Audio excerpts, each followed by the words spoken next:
Imagine a man who confessed to killing more than a dozen women, but a man who police believe actually murdered closer to 100.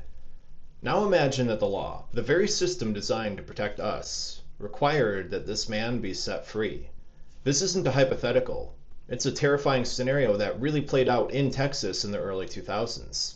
This is the story of the dedicated investigators, prosecutors, and civilians, along with their frantic nationwide race against the clock to stop a serial killer's release. For 8 terrifying years, from 1974 to 1982, a phantom haunted the streets of Michigan and Texas. He was a predator who killed without motive, without pattern, and without leaving a trace. He was dubbed the Sunday Morning Slasher, a name that captured the dread he instilled, but not the sheer scale of his violence.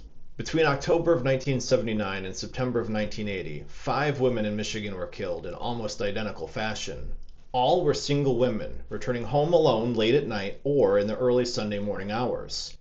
Each of them was stabbed repeatedly with a screwdriver-like weapon, often dozens of times, and none of them were robbed or essayed.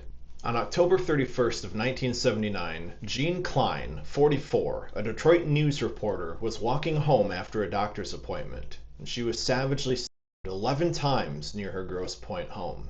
No obvious motive emerged, and little evidence was left behind.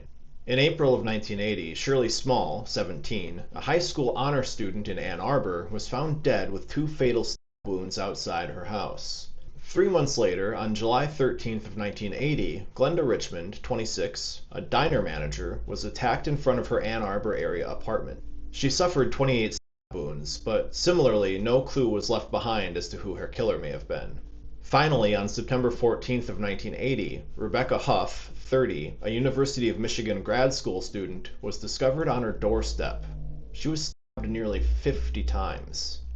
I want to stab that car 50 times. That is non-violent. The cars are inanimate. Don't look at me like that. Okay?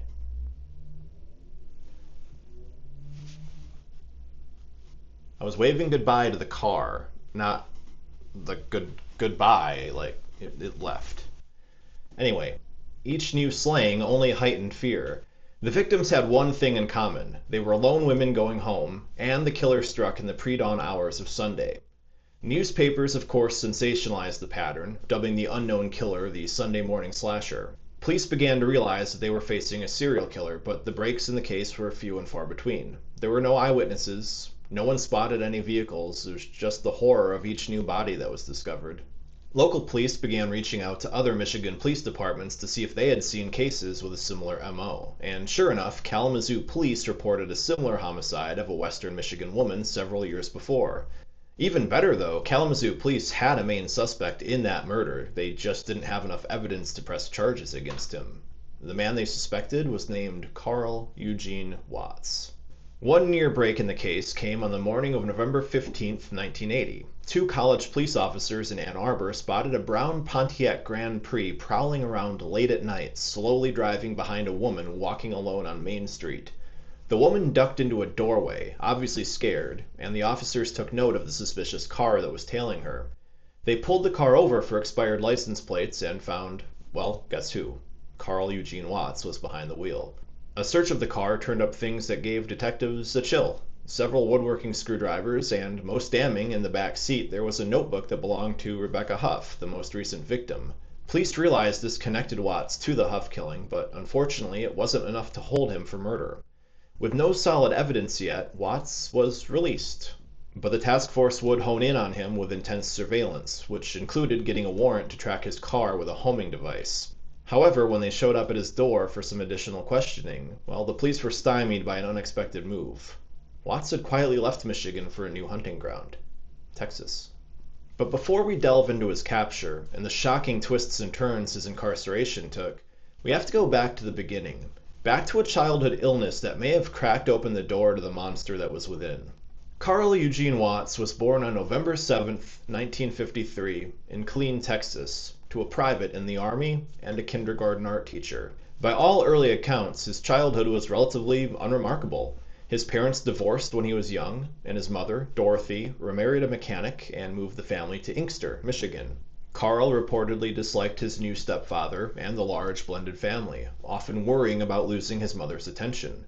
He was described as a typical kid who enjoyed visiting his grandmother in West Virginia, where he learned to hunt rabbits and acquired the nickname Coral, a southern pronunciation of his name that he liked and would adopt himself. But in 1961, when Carl was just 8 years old, something happened that his family believed had changed him forever.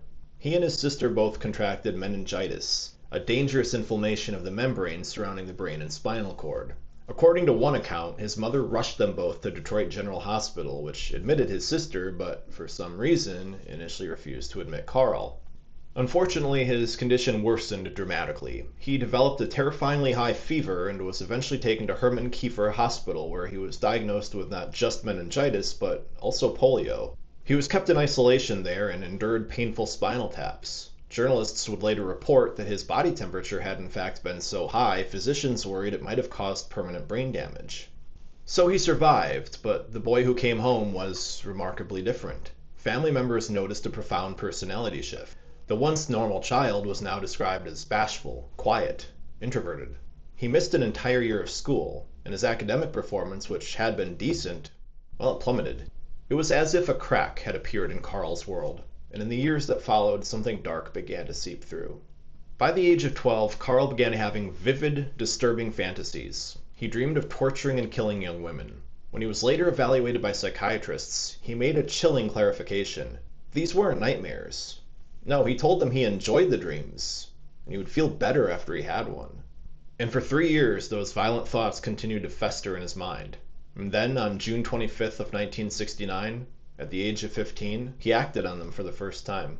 While delivering newspapers on his paper route in Detroit, Carl knocked on the apartment door of a 26-year-old woman named Joan Gave. When Joan answered, he attacked her for no reason. He brutally punched her in the face until she screamed. And then, just as quickly as he started, he stopped, turned around, and calmly continued on his paper route as if nothing had happened. When police would later arrest him at his home, his only explanation was just as simple as it was terrifying. I just felt like beating someone up.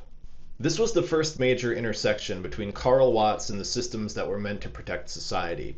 He was first sent to the Lafayette Clinic, a forensic psychiatry center in Detroit, for evaluation, and the diagnosis there was dire. A psychiatrist reported that Carl was an impulsive individual who was struggling for control of strong homicidal impulses, and concluded that Carl did pose a clear threat to society. Figuratively, alarm bells were blaring. Clear warnings of the man that Carl was going to become. But despite this terrifying assessment, on his 16th birthday, Carl Watts was discharged with a recommendation for just outpatient therapy. It was a treatment he would attend fewer than 10 times. So essentially, the system had identified the monster in the making, looked it in the eyes, and then opened the door and just let it walk free. It was the first of many failures that would come, and it set the stage for a decade of bloodshed. After high school, Carl Watts did try to build a normal life, but the darkness was always there, just beneath the surface. He earned a football scholarship to Lane College in Tennessee, and became a Golden Gloves boxer, using sports as an outlet for his rage. But he was also expelled after only 3 months, following charges of stalking and assaulting women. He was also reportedly a suspect in the violent murder of a woman, but there wasn't enough evidence to charge him. In 1974, he enrolled at Western Michigan University in Kalamazoo, and it was here that his violent fantasies finally escalated to murder. A string of heinous attacks on women began, and Watts developed a chillingly simple modus operandi. On October 25th of 1974, a 23-year-old named Lenore Nizaki heard a knock at her apartment door. Through the chained door, she saw a young black man asking for someone named Charles. It was a common enough name, but no one named Charles lived there. So when she offered to take a note and unchain the door, he burst in, threw her to the ground, and choked her until she lost consciousness.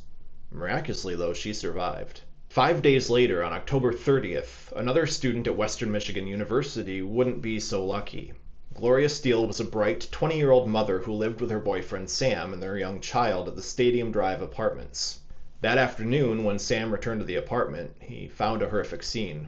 Gloria was lying in their bedroom floor, dead. She'd been stabbed between 30 and 35 times, primarily in the chest, with such force that one wound went entirely through her heart. The most bizarre clue that the police would find, however, was lodged in her third lumbar vertebrae.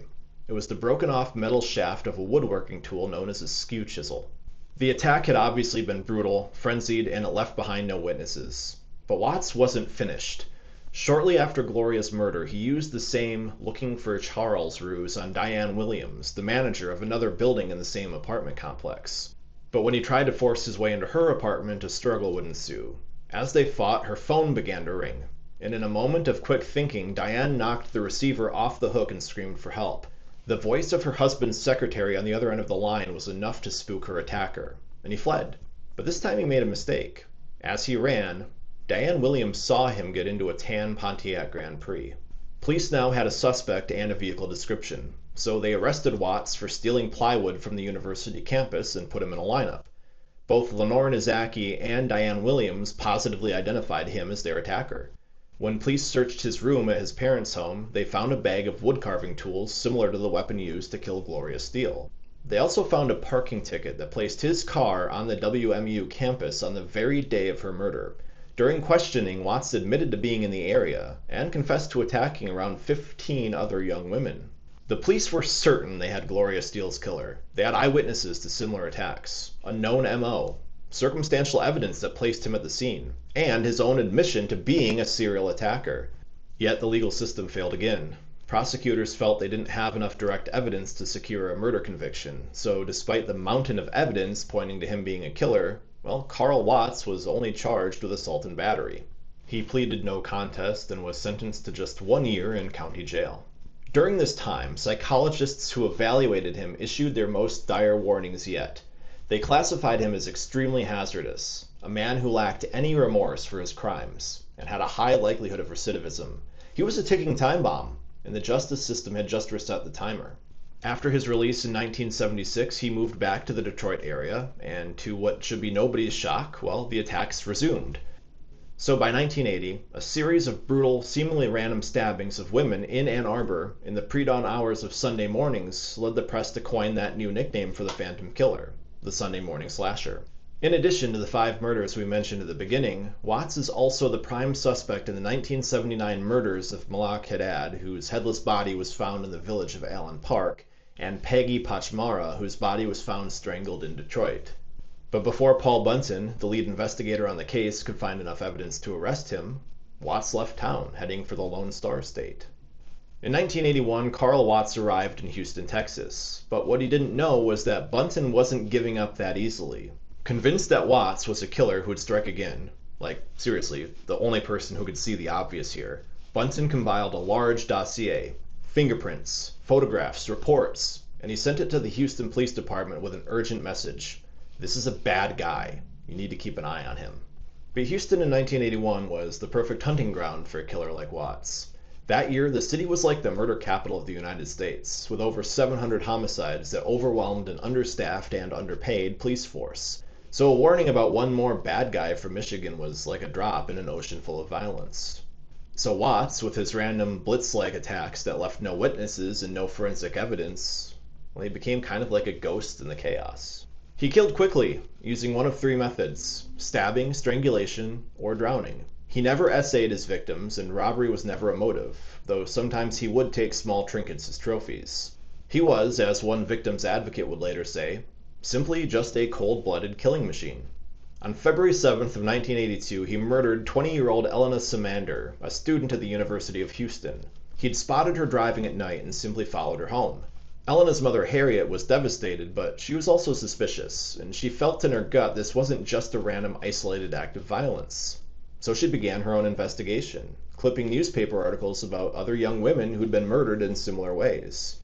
She even tried to warn the police, telling them that she saw a pattern, but she was also dismissed. The police chief insisted there was no serial predator operating in our city. But Harriet was right. A killer was loose, and his spree continued unabated until the night of May 23rd of 1982. That night, Watts would kill his last victim, Michelle Madej, on her 20th birthday by drowning her in a bathtub. He then moved on to another apartment complex, looking for his next target. And he'd find them in 19-year-old Melinda Aguilar and her roommate, Lori Lister. He broke into their apartment and grabbed Melinda, and he started choking her, threatening her not to scream. He tied both women's hands behind their backs and began to fill the bathtub with water. Melinda would describe his terrifying demeanor. He was excited and hyper and clapping and just making noises like he was excited, like this was going to be fun. And she knew after seeing this demeanor that he was for sure planning to just kill them there. So as Watts dragged Lori Lister towards the bathroom to drown her, Melinda, with her hands still bound, saw her chance. In an act of unbelievable courage and desperation, she threw herself off the second-story balcony. Neighbors, of course, heard the commotion and called the police. This heroic jump would save her and her roommate's life, and brought an end to one of the longest and most prolific killing sprees in American history. Carl Eugene Watts, a 28-year-old bus mechanic, was arrested as he tried to flee the scene. Finally. But his capture was not the result of a brilliant investigation or a functioning system. The police had been warned several times, but they were too overwhelmed to act. So it was the bravery of a young woman that finally stopped him. But the fight for justice was far from over. In fact, the most shocking chapter of the story was, unfortunately, just about to begin. With Carl Watts in custody, the Houston District Attorney's Office faced a difficult choice. They had an ironclad case against him for the attempted murders of Melinda Aguilar and Lori Lister. But for the dozens of other murders that they were certain he'd committed across Texas and Michigan, they had nothing. No fingerprints, no DNA, no murder weapons, no witnesses. He was a ghost who'd finally been caught, but just like the Kalamazoo police, they could only prove his most recent crime of attempted murder. Then, on the very day his trial was set to begin, Watts agreed to an unprecedented offer from the DA. He would plead guilty to a lesser charge of burglary with the intent to commit murder and accept a 60-year prison sentence in return. In exchange, he wanted full immunity from prosecution for every other crime he'd ever committed. If they agreed, he said he would confess to everything. For the Houston DA, it was like a deal with the devil, but it was a tempting one. A 60-year sentence for a 28-year-old man would essentially be like a life sentence, so it would get a mass murderer off of the streets forever. What made it even more tempting was that it would close the books on over a dozen unsolved homicides, providing long-awaited answers for grieving families. So the prosecutors in Texas accepted the deal. The offer was also extended to authorities in Michigan, but Michigan, led by investigators like Paul Bunton, who'd hunted Watts for years, gave a swift and firm refusal. Their position was clear. You just don't give immunity to somebody who's committed murder. So for 1 week, Watts sat down with Houston detective Tom Ladd and confessed. He had an excellent memory, according to Ladd, never mixing up the details of one murder with another. He calmly recounted how he'd stalked and killed each one of his victims, and he led investigators to 3 shallow graves. But then he admitted that he'd disposed of other women's bodies in dumpsters and swamps, meaning that, well, sadly, not everybody's body was recovered. When he was asked why he did it, his explanation was chillingly delusional. He claimed his victims had evil eyes, and that by killing them he was freeing their spirits. He would confess to the murders of 12 women just in Texas, and their names are a testament to the human cost of this legal bargain. Linda Tilley, Elizabeth Montgomery, Susan Wolfe, Ellen Tam, Margaret Fossey, Elena Samander, Emily Lacroix, Anna Leday, Yolanda Garcia, Carrie Jefferson, Suzanne Searles, and Michelle Madej. So now the deal was done. The cases were closed, and everybody believed Carl Eugene Watts would die in prison. But the devil is in the details, and a series of legal loopholes were about to turn this victory for law enforcement into a public nightmare. For nearly 2 decades, Carl Watts was all but forgotten, locked away in the Texas prison system. The immunity deal, however controversial it was, seemed to have worked. But then a series of court rulings and an obscure loophole in Texas law created a scenario that no one had ever imagined. First, Watts was successfully able to appeal his conviction with the argument that the water in his bathtub during the final attack could not possibly be considered a deadly weapon. This technicality downgraded his offense to that of a nonviolent offender. And I'm not laughing because this is funny, I'm laughing because it's absurd. As a nonviolent first-time offender, at least on paper, he was now eligible for Texas's mandatory release law. This law granted inmates automatic time off for good behavior. In his case, 3 days off his sentence for every 1 day served. And again, please do not take my demeanor as trying to say this is funny. It is just absolutely absurd. So suddenly in 1992, his 60-year sentence was reduced to just 24 years. A terrifying countdown to April 8th of 2006 had begun. On that date, a serial killer, a man with no remorse, who told investigators that he would kill again if released, was going to be set free by the very law meant to imprison him forever. When victims advocate Andy Kahan discovered the countdown, he was, as you would expect, quite horrified. He and Harriet Samander, the mother of Elena, one of Watts' Texas victims, would launch a desperate nationwide crusade. They went on national news programs, warning the public that one of the country's most prolific serial killers was about to be legally released. Kahan would say, "We just decided, you know what, if we're going to legally release a serial killer, well, we're going to go down kicking and screaming and fighting, and the whole world is going to know about it." Unfortunately, Texas's hands were tied by the immunity agreement they'd signed back in 1982, so the only hope lay in Michigan, the state that had refused to make a deal with the devil. In 2002, Assistant District Attorney for Wayne County, Michigan, Donna Pendergast, who you may know from this case here, answered the phone to hear a reporter from Texas asking what she intended to do about Carl Eugene Watts. "Who?" she asked, unfamiliar with the name. So armed with the general details of the situation from the reporter, Pendergast started to do her own research, and for her it was the answer to a long unanswered question. You see, she'd been a student at the University of Michigan when the Sunday morning slasher had been terrifying the region. So suddenly she'd learned about Watts being the police's prime suspect and that he was about to be released upon an innocent world once more. So now she had a chance to bring the boogeyman from her college days to justice. Encouraged by the public outcry, Michigan Attorney General Mike Cox created a special cold case task force with a single mission: find a crime. Any crime, just one, that they could use to convict Carl Watts before his release date. They started digging through nearly 90 unsolved murders where Watts was a suspect. They made a public appeal for any information related to the December 1st, 1979 murder of a 36-year-old woman named Helen Dutcher in Ferndale. And the media blitz worked faster than anybody could have hoped. A man from a Detroit suburb named Joseph Foy was flipping through channels when he stopped on a news segment about the case. They showed a sketch of the suspect from 1979, and then a recent photo of Carl Watts. Foy froze. He knew that face. It was the same man he'd witnessed stabbing a woman in an alley years ago. As it turned out, Foy had actually called the police back in 1982 after seeing news of Watts' arrest in Houston, recognizing that he was the man from that alley. But somehow, in the pre-digital age, that crucial lead was lost. So now, more than 2 decades later, he became the prosecution's star witness.